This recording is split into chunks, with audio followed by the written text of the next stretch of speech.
Ahora podemos iniciar. Buenos días, doctora Teresa. Muchas gracias por aceptar participar hoy en esta conversación, en esta entrevista para tratar estos temas un poco complejos de vejez, de salud, de longevidad, de hablar un poco también sobre cáncer, que has hecho varios estudios sobre esto. Así que gracias por dedicarme tu tiempo y por querer estar aquí hoy. ¿Cómo estás?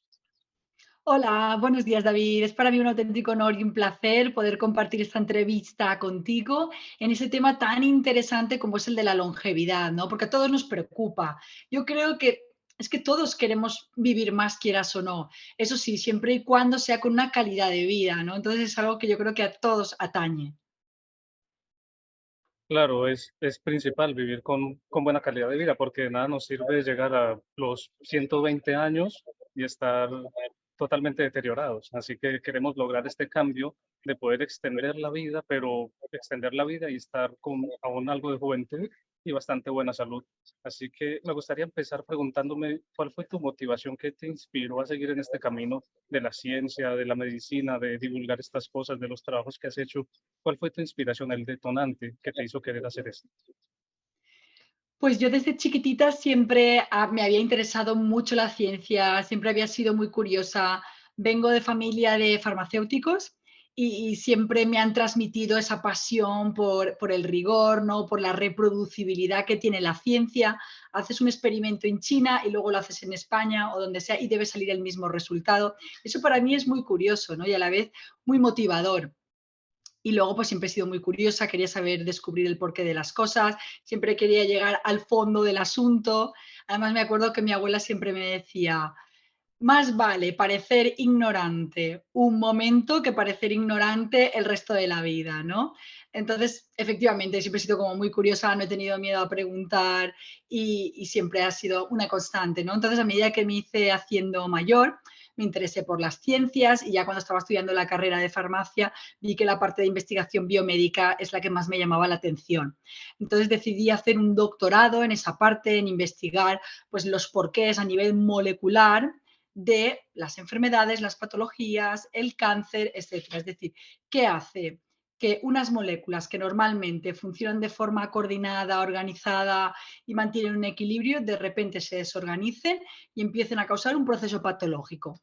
Esto me llamaba muchísimo la atención. Entonces decidí centrar mis estudios, mi doctorado, en esto, en procesos y moleculares. Concretamente estudié la involución de la glándula mamaria durante la regresión poslactancia, porque la glándula mamaria regresiona a un estadio pregestacional después de dar el pecho. Entonces estudié este proceso porque sí que se ha visto una pequeña conexión con el cáncer de mama y luego para mis estudios de postdoctorado sí que ya decidí indagar en los mecanismos de invasión tumoral de las células tumorales de la glándula mamaria. Estuve haciéndolo en Londres y me pareció un tema interesantísimo. Y a la vuelta del postdoctorado conseguí una plaza en la universidad como profesora y allí también continué estudiando determinadas moléculas que juegan un papel esencial en el pronóstico y en la clínica de los tumores. Y esa ha sido mi investigación a nivel de laboratorio. Y luego ya mi interés también se ha centrado pues, en divulgar ciencia, en hacerla cercana, entretenida, accesible, en inspirar y motivar a los jóvenes a que también sean curiosos, realicen sus propias preguntas, investiguen, estudien, se formen. Esa para mí es la principal motivación, porque mira, ojalá descubramos la cura del cáncer, la cura a la vejez, tratamientos antienvejecimientos. Si no lo puedo hacer yo, pues por lo menos que lo haga una persona joven a la que esté inspirando, ¿no? Entonces esa es mi motivación. Eh, ayudar a que o contribuir a que la ciencia sea accesible, entretenida y a desmitificar también que las mujeres podemos hacer ciencia. De hecho, mi nombre en redes sociales, Lady Science, lo puse precisamente porque debe haber referentes femeninos en ciencia, los hay mujeres luchadoras, trabajadoras, increíbles, vamos, fascinante, y que deben llegar a lo más alto también, porque tenemos potencial, se debe emplear y pienso que es muy motivador e inspirador. Wow, has tenido un recorrido bastante largo y sustancioso en todo esto y tu motivación me parece algo supremamente genial. Lo de transmitir este pensamiento a los jóvenes también, a las nuevas generaciones. Es importante transmitir este pensamiento crítico para que cada persona saque como su científico interno, por decirlo de algún modo, y contribuye muchísimo a la sociedad. También me encanta mucho el trabajo que has hecho con estas enfermedades, con el cáncer, con todo esto, porque es algo que tiene mucho que ver con lo que vamos a tratar sobre longevidad y salud. Y de ahí deriva la siguiente pregunta y es, para ti, ¿qué es la vejez? La vejez y lo que viene rodeado con esta vejez. Porque he visto sobre algún debate que hay entre la comunidad, no tanto de expertos, pero sí con las personas normales, con la común de la población, y es, no se sabe si la vejez se debe considerar una enfermedad o se debe considerar un proceso natural y algo normal. En tu opinión, ¿qué es la vejez y cómo la describirías tú? Claro, pues mira, la vejez es un proceso natural y normal que ocurre en nuestras células. En células sanas, de hecho, en las células que no están sanas se vuelven inmortales. Entonces, ¿cuál es ese proceso? Cuando nacemos tenemos una capacidad replicativa determinada. Nuestras células están programadas para dividirse X veces.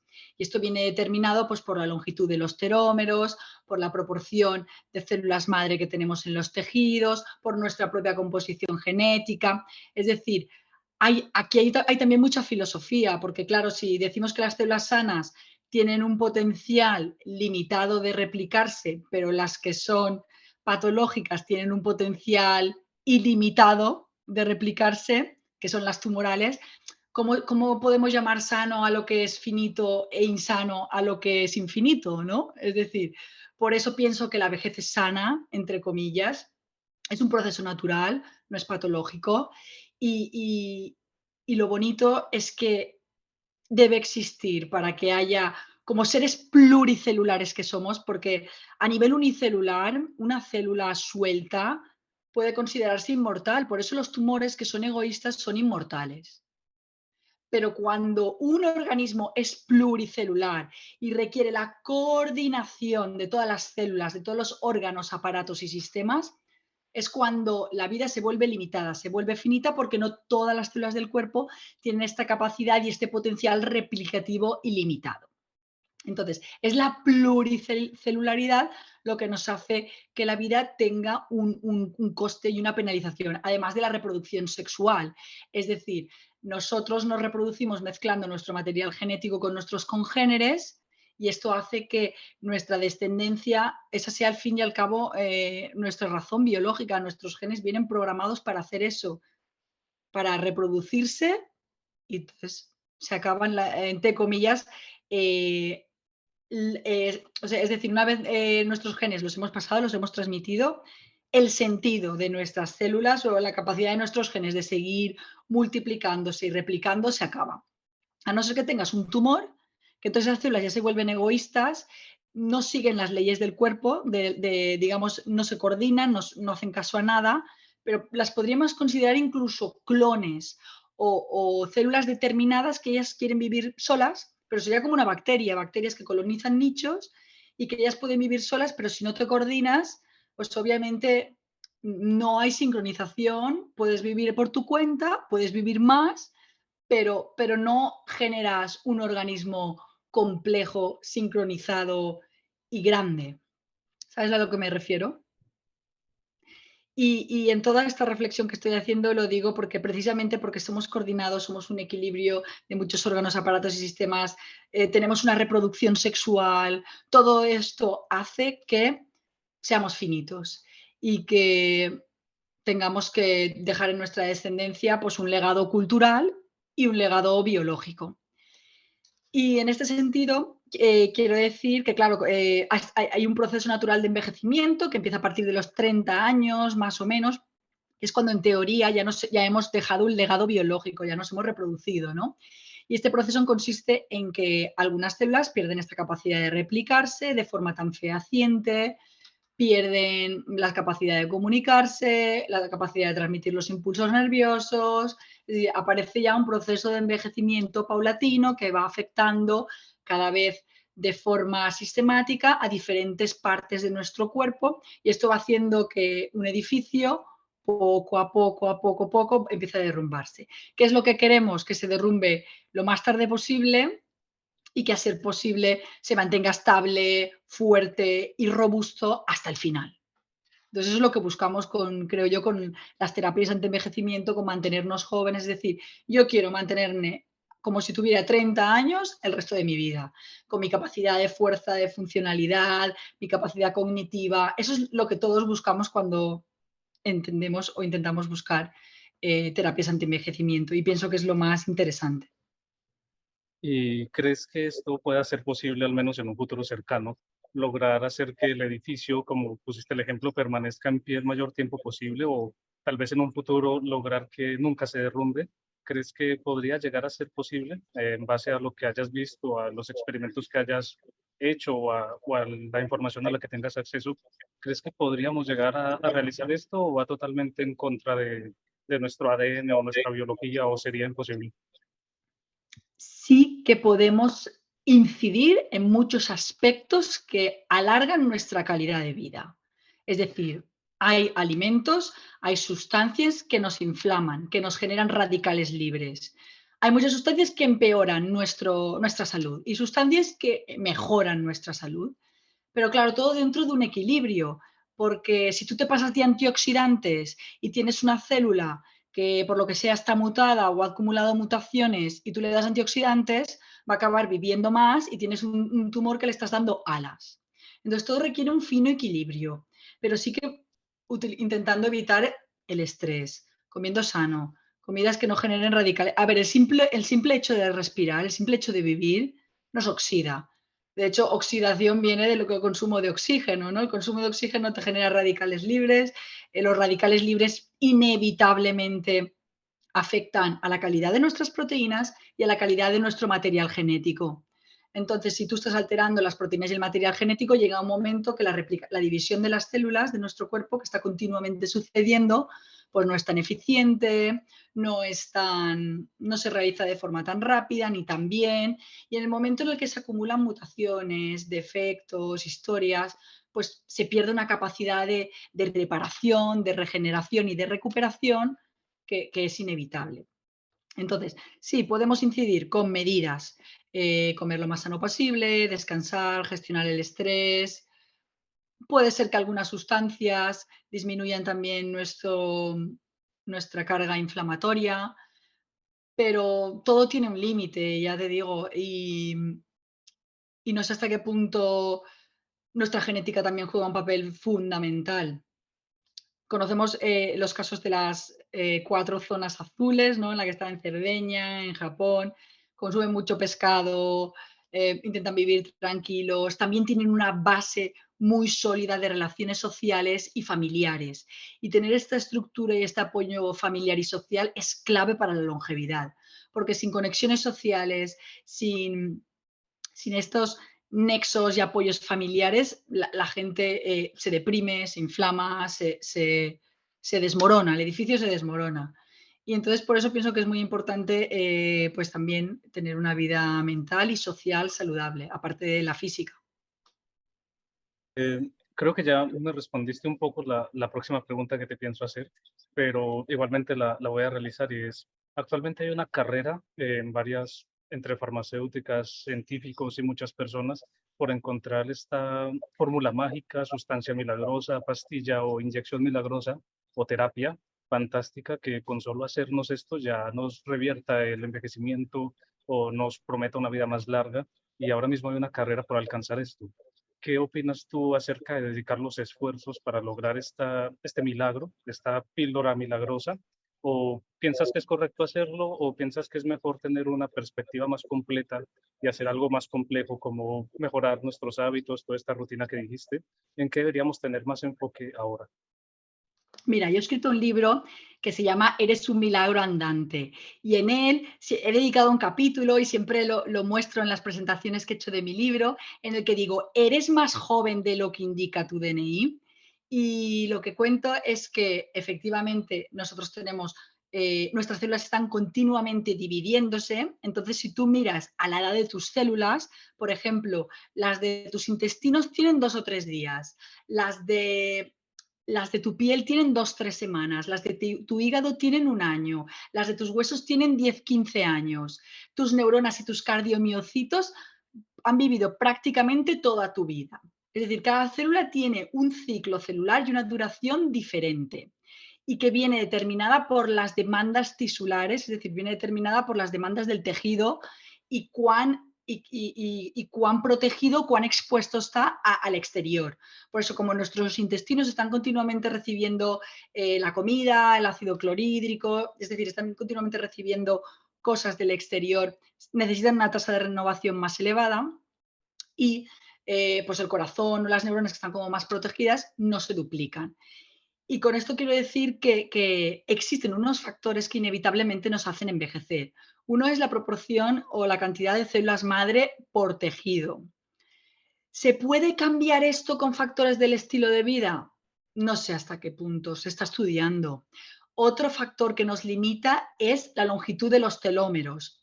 Los telómeros son unas estructuras que cubren los cromosomas y que protegen el DNA de cualquier daño. Pues con cada división celular, con cada ciclo, se acortan un poquito, se acortan un poquito. Entonces, con la edad vamos acortando los telómeros. Luego, las mitocondrias son las principales máquinas generadoras de energía, pero también de radicales libres de nuestras células. Y las mitocondrias llega un momento que con este trasiego de electrones, llega un momento que empiezan a no funcionar tan bien. El electrón se ha unido a una cosa que no tocaba, ha generado un radical libre, ese radical libre daña las proteínas. La disfunción mitocondrial es otro de los ítems o de los hallazgos que influyen en nuestro envejecimiento. ¿Existen terapias o moléculas que puedan afectar a esta disfunción mitocondrial? Pues también se está investigando, está todo en proceso de investigación.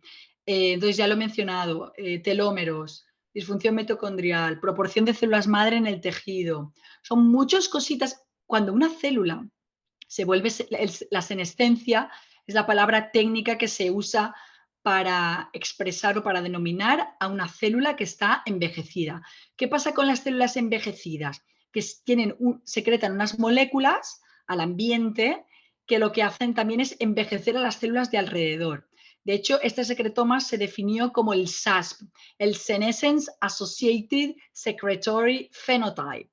Entonces, estas células que se vuelven senescentes, que por lo que sea entran en un estado de yo ya no me duplico más, yo lo que voy a hacer es estar aquí sin duplicarme, liberando moléculas diciendo ya que como que soy mayor, soy vieja, y lo que hace a su vez es envejecer de forma local el tejido.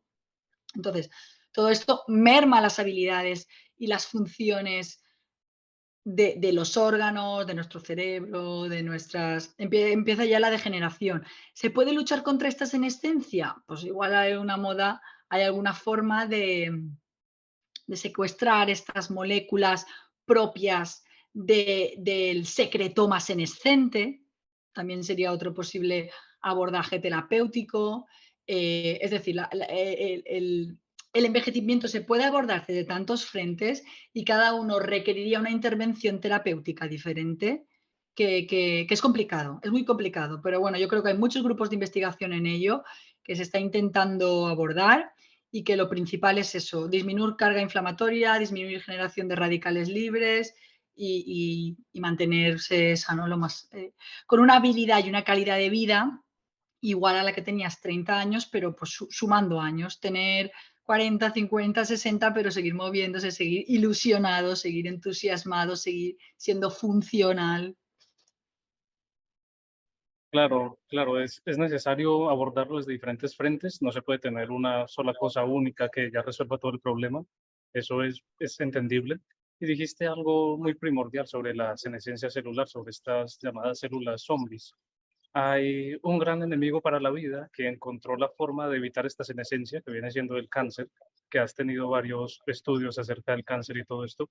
¿Podrías hablarnos un poco acerca de lo que has visto del cáncer, de si ya hay algún avance, si crees que también en los próximos años podríamos tener ya una alternativa para curar esta enfermedad tan importante? Y si el cáncer tal vez tenga algo que mostrarnos acerca de cómo evitar esta senescencia en nuestras propias células. Efectivamente, el cáncer no es una enfermedad, esto lo tengo que aclarar desde el principio. El cáncer son más de 200 enfermedades, son muchísimas, es muy heterogéneo.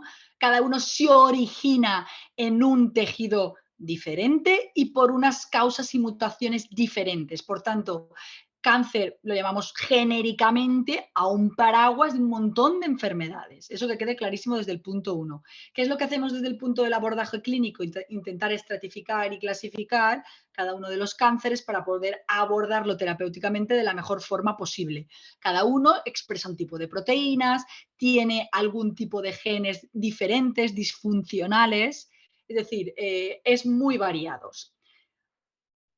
Pero tienen algo en común, como has mencionado, y es que las células son inmortales, pero también son egoístas, viven de forma independiente, incluso entre ellas existe competición entre clones, es decir, hay una heterogeneidad intratumoral también. Los clones dentro de un mismo tumor compiten entre ellos por nutrientes, oxígeno, espacio.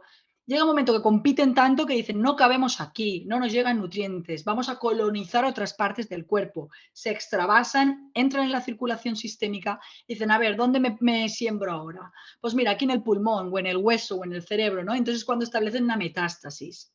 Haciendo estas metástasis colonizan otros nichos.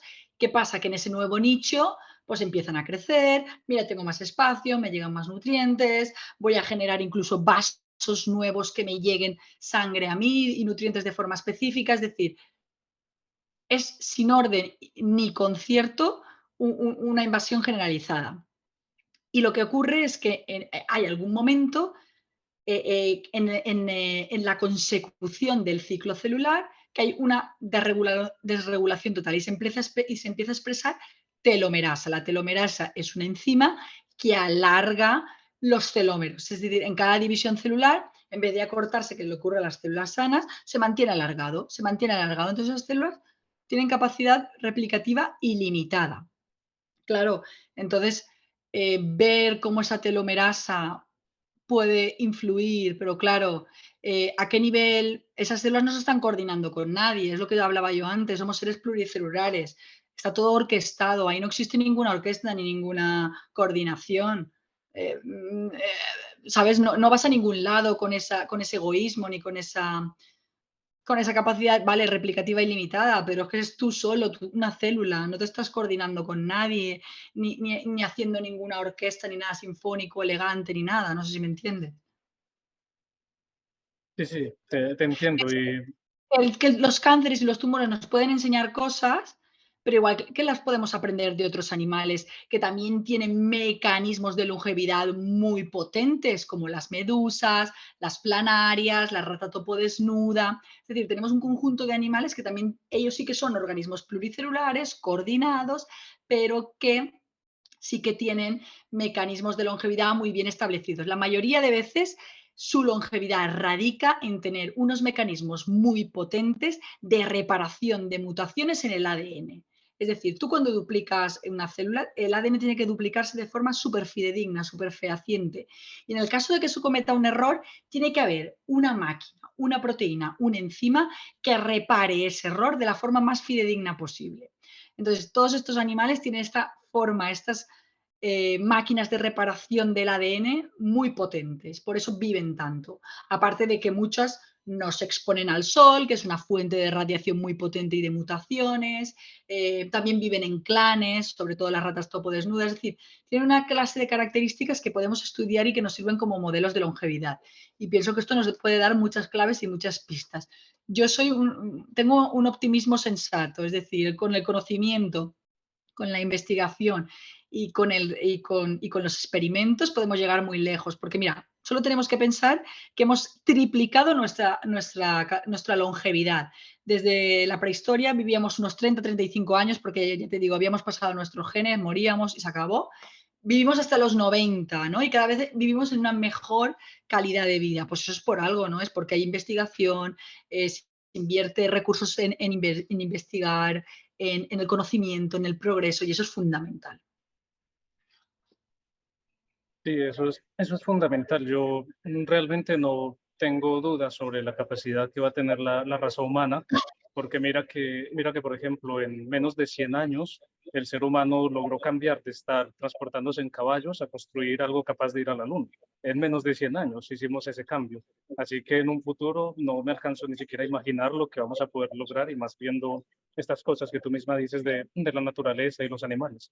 Y de ahí va una de las últimas preguntas y es, eh, la naturaleza, yo opino que tiene mucho que enseñarnos, ya que ya ha encontrado formas de luchar contra la vejez y también nos ha brindado incluso compuestos de los cuales podemos obtener algunas medicinas y cosas nuevas, pero me parece, y lo he hablado con muchos, que la ciencia no le está dando el suficiente enfoque a la naturaleza y tal vez por no brindarle la suficiente atención, estamos perdiendo gran parte de conocimiento que hay ahí oculto y podríamos acortar este camino en lograr esta meta de la longevidad o la salud. Por ejemplo, hace poco hablaba con alguien de algunos hongos medicinales que en estudios de los años 40 o 50 se demostraba que protegían el ADN contra daños en el ADN, protegía contra el estrés oxidativo, reducía el tamaño de tumores y después en un punto se dejó de hacer estudios con este hongo y se perdió en el tiempo lo que se pudo haber obtenido de él. Así que no sé qué opinas tú acerca de esto, de lo que pueda enseñarnos la naturaleza y de si podemos y necesitamos brindarle más atención para lograr acortar este camino hacia la meta que buscamos. Lo bueno de la naturaleza es que lleva miles, miles, miles y millones de años de entrenamiento. La naturaleza está optimizada, optimizada para el presente. ¿Por qué? Porque hay un proceso de selección natural que ha ido, lo que no servía, lo que no funcionaba, se acababa, se erradicaba. Entonces ya hay un cribado muy potente en la naturaleza, ¿no? Las cosas que funcionan han evolucionado, han perdurado, pero es básicamente fruto de la función. Es decir, tú funcionas, estás optimizado, pues sobrevives, ¿no? Así es la naturaleza, es cruel, pero es que es así. ¿Y qué ocurre? Que todos los organismos han adoptado estrategias para poder sobrevivir en este mundo tan competitivo. ¿Qué ocurre con los organismos que no se mueven, como las plantas o los animales sésiles? ¿Qué ha ocurrido? Que ellos han tenido que buscar estrategias basadas en la química. Yo si soy un animal, pues lo que hago es correr y no me cazan. Pero yo si estoy quieto, ¿qué hago para que no me cacen? Pues produzco sustancias súper tóxicas para en el momento en el que te acerques, te mueras. ¿Sabes? Entonces, esas estrategias que han desarrollado de forma natural la naturaleza, pero para su propia supervivencia, las podemos utilizar para nuestro bien. Es decir, la naturaleza tenemos una librería de compuestos químicos extraordinaria. Y continuamente se siguen descubriendo nuevos compuestos que están presentes en la naturaleza y que pueden tener utilidad terapéutica. Y sí, efectivamente, la naturaleza se pueden extraer compuestos y a través de la química farmacéutica, de la formulación, de la farmacocinética, se estudia cómo ese compuesto puede afectar, bien nos puede servir para destruir tumores o puede disminuir nuestro potencial inflamatorio. Es decir, hay una variedad de sustancias en la naturaleza, por no decir infinita, muy, muy grande, que puede ayudarnos con el estudio y la observación y la experimentación a descubrir nuevos compuestos. Por supuesto, es una de las estrategias que usa la industria farmacéutica. Bien, me encantó tu respuesta y los ejemplos que pusiste de la naturaleza. Me gusta mucho porque es un tema que también vamos a tratar en el mismo Sí, documental. efectivamente, mira, te quiero poner un ejemplo que a la gente siempre se queda súper, súper curiosa y dice, mira, por ejemplo, y las plantas también, como son inmóviles, pues tienen que utilizar estrategias de producir sustancias.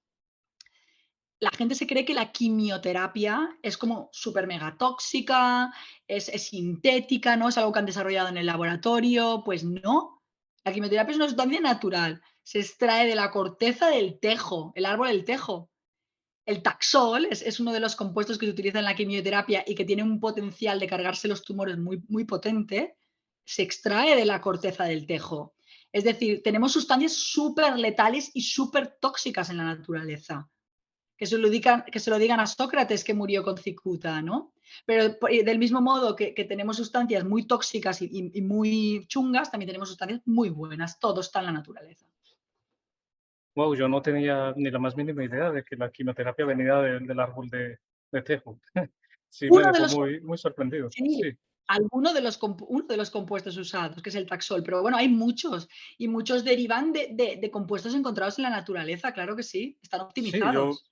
yo eso no lo sabía, que venía de estos compuestos naturales. Sí, es verdad lo que Sí. tú dices. Normalmente tenemos la percepción de que estas terapias, como la quimioterapia, son solo químicos creados en laboratorios o cosas de este estilo, pero porque no recibimos como esta información, como la que estás dando ahora, de que hemos extraído esto de la naturaleza, lo cual refuerza más el argumento que hablábamos anteriormente de apoyarnos de lo que ha descubierto la misma naturaleza. Y me parece genial saber esto, no lo sabía y muy bueno tener este conocimiento también.